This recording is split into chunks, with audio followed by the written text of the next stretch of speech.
Работающие большегрузы и тяжелая дорожная спецтехника по улице Чайковского сразу дают понять, что еще одна дорога в нашем городе обретает ровное и приятное для движения покрытие. Уже на протяжении недели здесь ведутся работы по сплошному асфальтированию. Бригада рабочих старается работать как можно быстрее.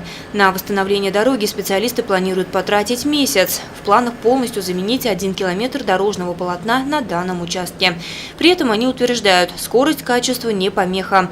Двухслойный метод укладки асфальта должен прослужить как минимум 4 года. Выравнивающий слой ложится.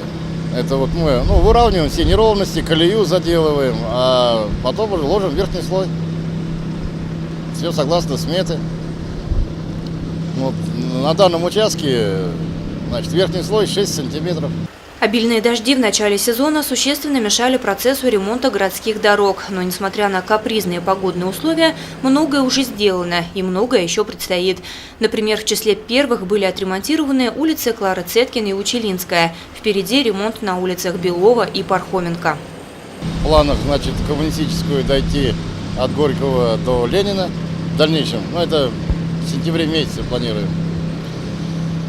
Улицу Пролетарскую, Горную сделали, братьев Кашириных, там небольшие отрезки, но все равно самые проблемные места мы закрыли.